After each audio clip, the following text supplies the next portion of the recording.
sedikit membahas apa yang kira-kira menjadi bagian dari potensi sengketa pada pemilu, baik itu proses evaluasi yang kemarin maupun yang akan kita hadapi di 2024 ini.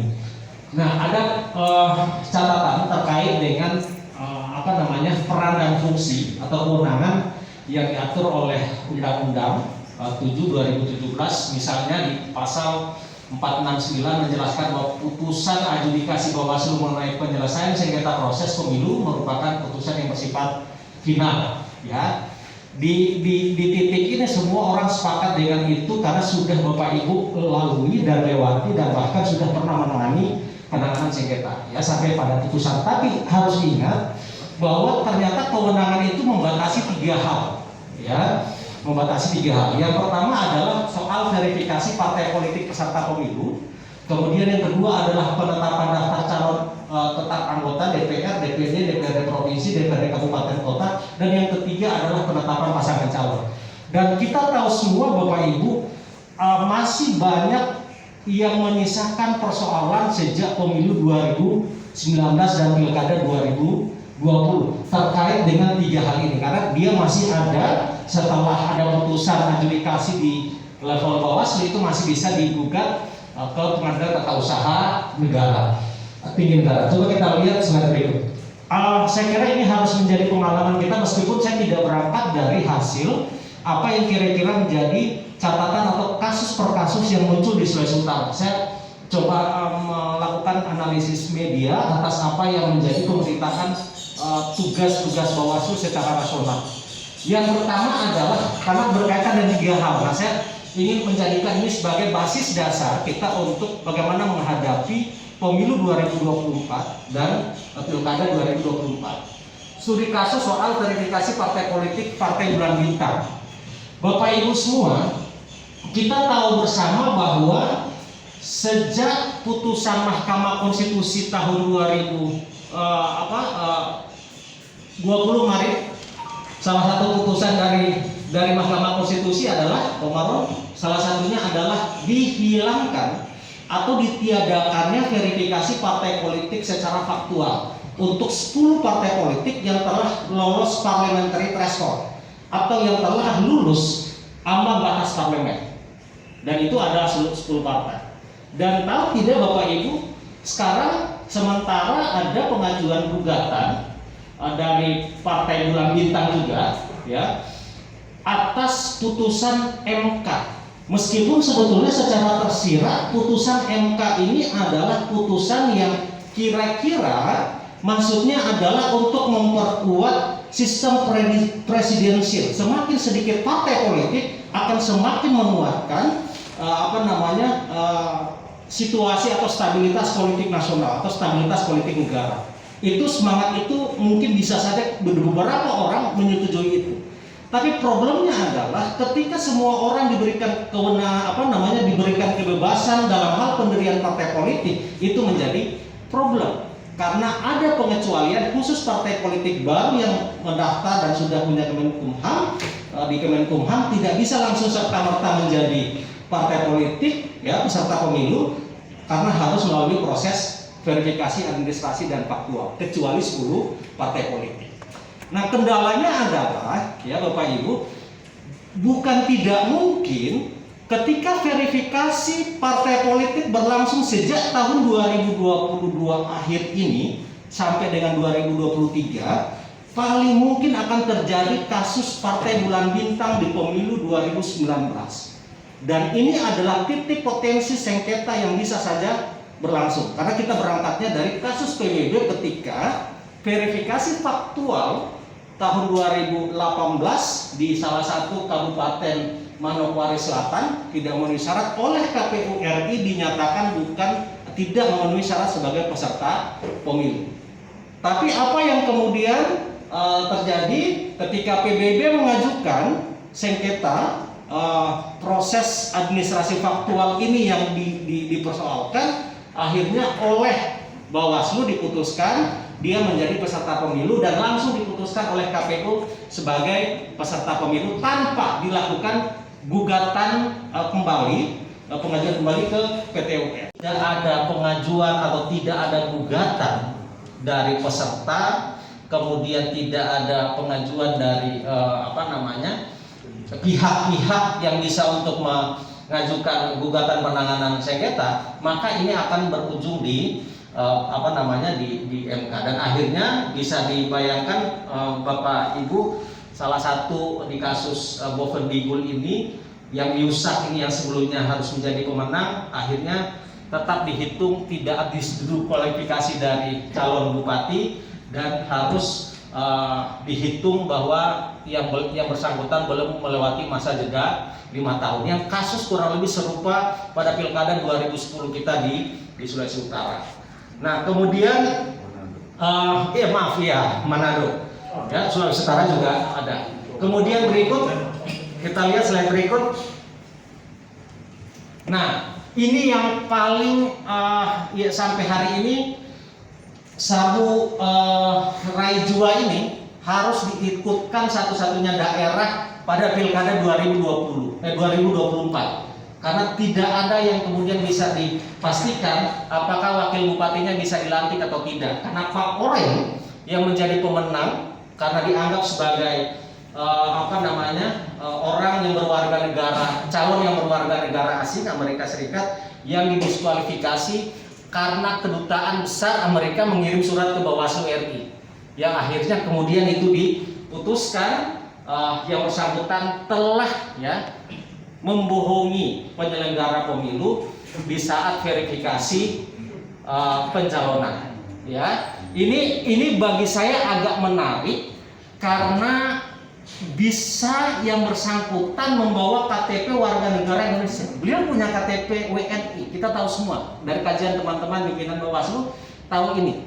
Tapi yang menjadi problem adalah kenapa serta-merta ada surat dari kedutaan besar Amerika yang menerangkan bahwa yang bersangkutan masih berkedudukan status warga negara asing, yang akhirnya kemudian ini didiskualifikasi sebagai calon. Ini yang paling terakhir dibahas menjadi perbincangan di beberapa hal terkait dengan teknis pencalonan, yang harusnya ketika ini digeser pada perubahan undang-undang pemilu, revisi undang-undang pemilu dan pilkada, ternyata tidak kemudian bisa karena ditarik dari Balegnas dan tidak dilanjutkan kembali dengan tetap menggunakan Undang-Undang 7 2012 dan Undang-Undang 10 2016. Oke, berikutnya, jadi dari catatan ini Bapak Ibu pimpinan semua, bahwa dalam pelaksanaan pemilu kada pasca reformasi ini memang banyak masalah-masalah yang bisa muncul potensi, dan saya kira tadi sudah diingatkan kepada kita semua.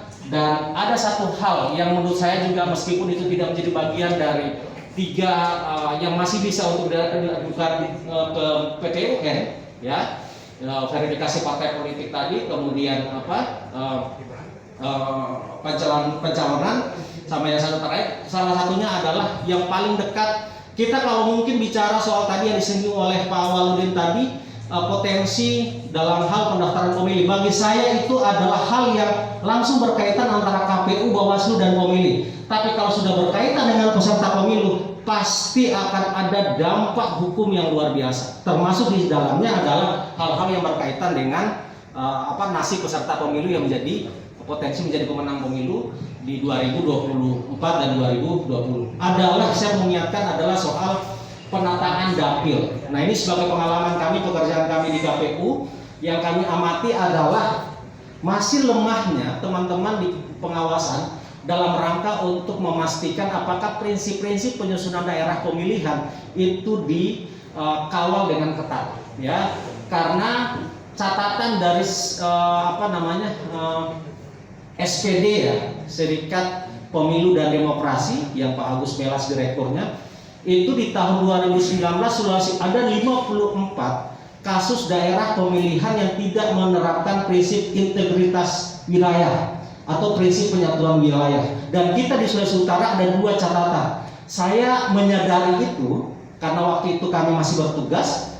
Ternyata ada hal yang agak serius, karena ternyata ada 2 kabupaten. Di situ ada Kota Bitung dan Kabupaten Bolaang Mongondo. Ya, kita tahu bersama, mungkin Pak Zulkifli bisa dibayangkan kalau misalnya dia menerapkan prinsip penataan dapil, ini bisa akan muncul potensi sengketa. Hanya saja yang lalu tidak ada yang kemudian mengajukan adalah dua kecamatan di Pulau Lembeh, Lembeh Selatan dan Lembeh Utara itu diintegrasikan dapilnya dengan kecamatan Daratan Air Tembaga, yang harusnya dalam prinsip penyusunan dapil itu harus terpisah. Ya, hanya ketika itu kemudian diutamakan, ketika akan ada penyetaraan suara, maka dia akan penyetaraan kursi, maka itu akan menjadi berbeda penilaiannya, ya. Tapi bagi saya ini penting untuk tetap dijadikan sebagai alat evaluasi di pemilu 2019 agar di 2024 juga ini,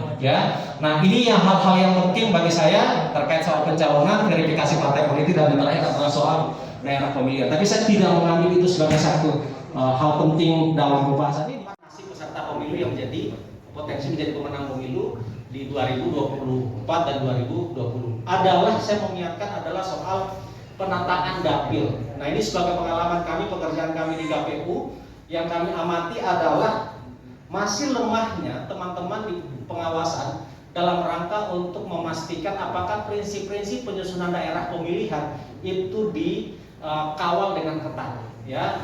Karena catatan dari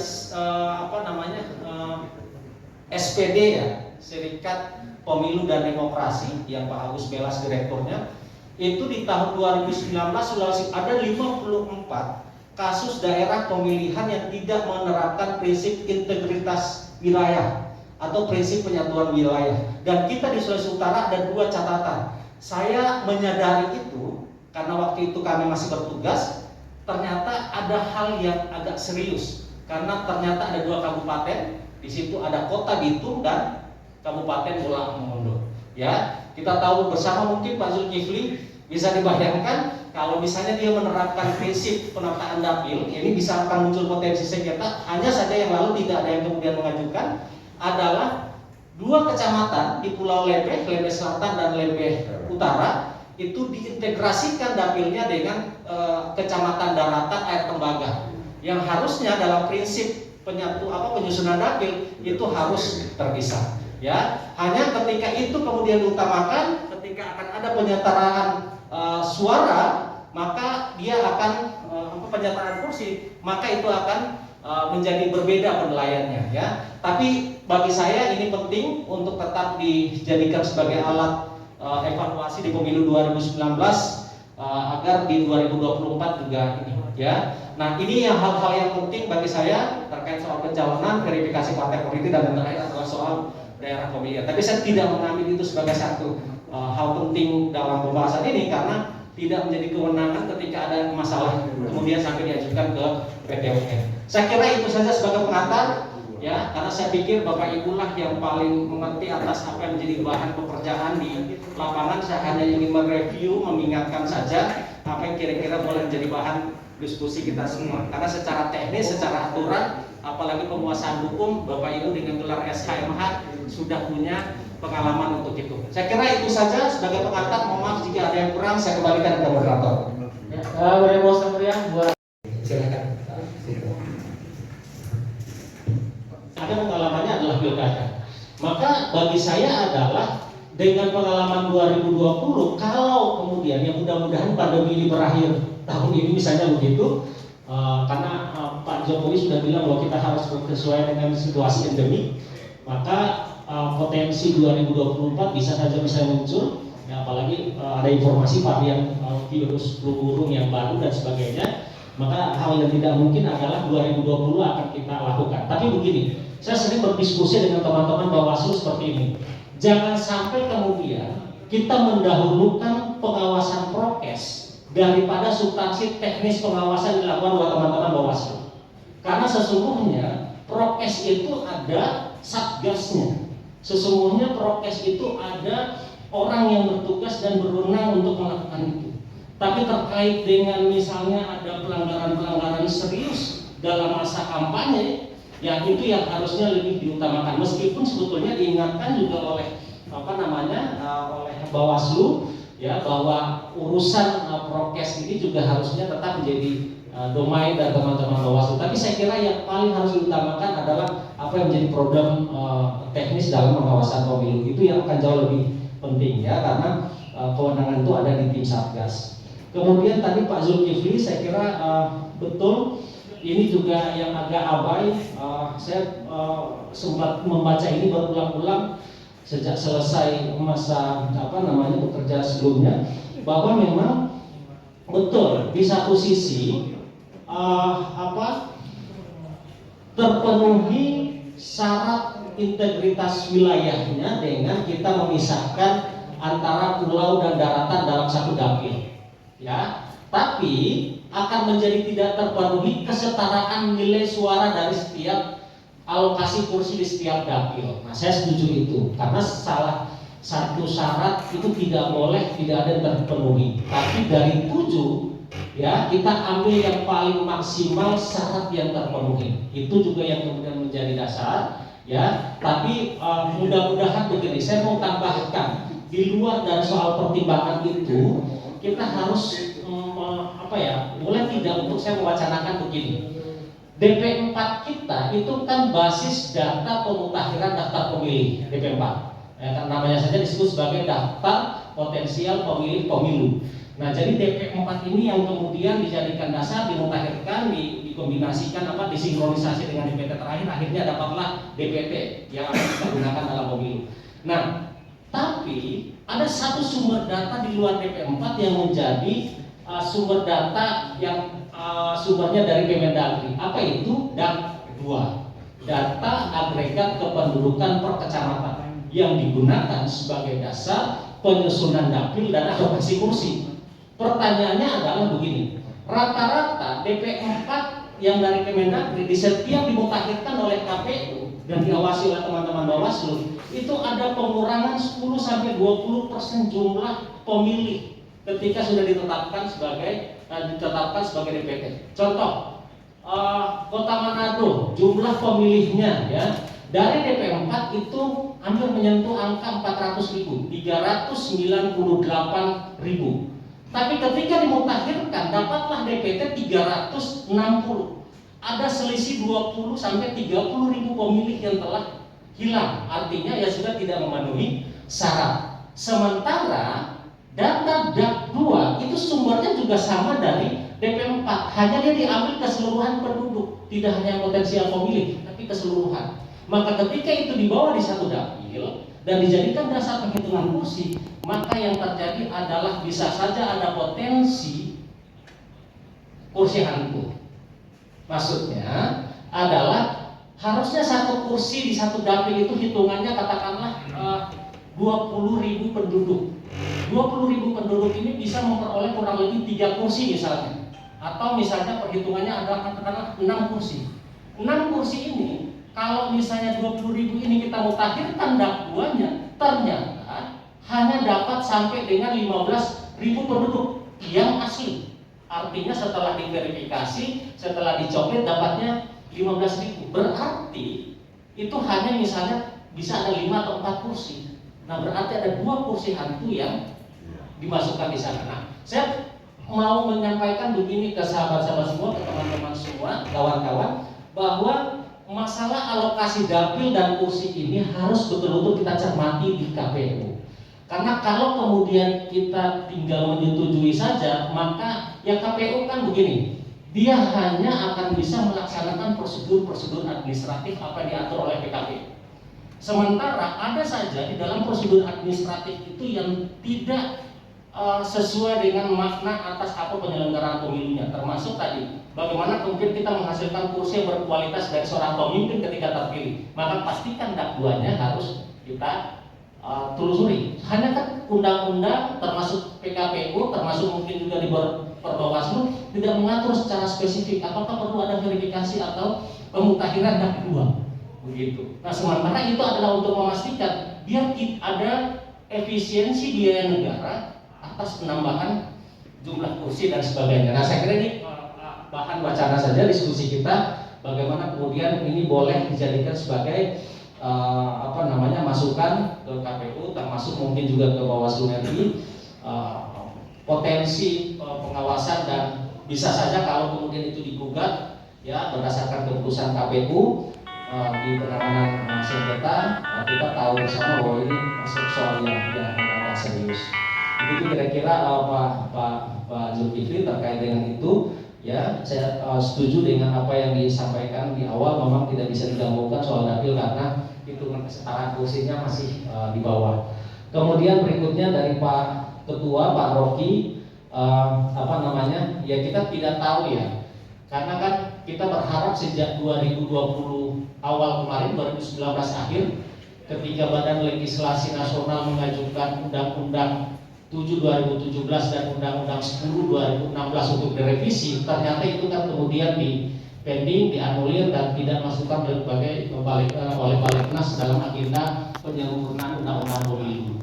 Ya, sehingga tetap kita di 2024 harus tetap menggunakan kedua undang-undang ini sebagai dasar penyelenggaraan pemilu dan pilkada. Problemnya adalah banyak hal masukan-masukan. Kalau kita coba lihat daftar interpretasi masalah yang disusun oleh Perludem, oleh SPD, oleh DPR, itu banyak sekali perbaikan-perbaikan di Undang-Undang 7 2017 dan salah satunya adalah soal kewenangan Bawaslu. Nah, tadi sudah disinggung bagaimana kemudian masih soal apakah mengikat ini sudah tidak boleh lagi kemana-mana, ya, final dan mengikat putusan jadi dari proses adjudikasi yang dilakukan oleh Bawaslu. Tapi ternyata kan dari kasus pengalaman pencalonan di pemilu 2019 KPU tidak misalnya menindaklanjuti, ya, padahal aturan akhirnya adalah sampai pada tidak ditindaklanjuti laporkan ke DKPP, kan sampai seperti itu. Nah, sehingga itu yang kemudian dijadikan tafsir oleh teman-teman Bawaslu bahwa ini sudah harus betul-betul mengikat dan sebagainya. Nah, hal lain saya kira yang disampaikan juga oleh Pak Rocky soal kenapa tidak langsung ke RI, ya, harus melalui PT-UN, ya, sejauh dengan pengaturan di Undang-Undang 7 kita ya masih seperti itu, dan saya kira akan ada problem teknis maupun hukum di dalam terkait dengan pengaturan itu, ya, sehingga kewenangan setelah, ya, itu pun cuma 3 tadi, ya, cuma tiga yang dikecualikan, ya, dikecualikan itu adalah pencalonan, kemudian soal verifikasi politik sama satu tadi penetapan calon, ya, yang tidak mengikat secara final, mengikat terkait dengan putusan adjudikasi, artinya masih ada potensi untuk digugat ke PT-UN. Oke, berikutnya terakhir Pak Jerry, saya setuju kalau kemudian ada proses dalam hal pencalonan di legislatif kemarin di Bormong yang kemudian ada multitafsir apakah pencalonan anggota DPR yang menjadi pengguna narkoba itu tetap memenuhi syarat atau sebagainya. Saya kira akan jauh lebih baik sebagaimana diingatkan oleh pimpinan kita tadi Pak Awaludin. Sebetulnya kelebihan dari teman-teman Bawaslu itu ada 2, ya, berbeda dengan teman-teman KPU. KPU kerja-kerja yang sifatnya prosedural, administratif, dan hanya berdasar kecenderungannya adalah hanya lebih banyak ke soal undang-undang dan PKPU. Sementara Bawaslu secara bersamaan ketika perbawaslunya dikuasai itu juga harus per KPU-nya.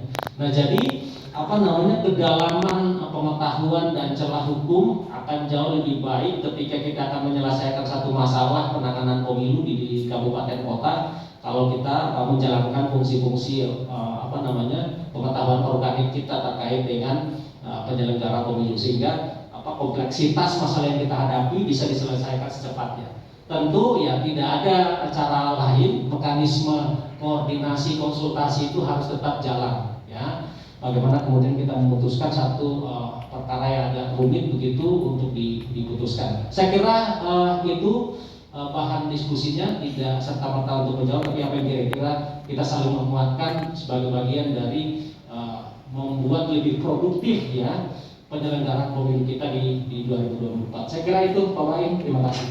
Ya.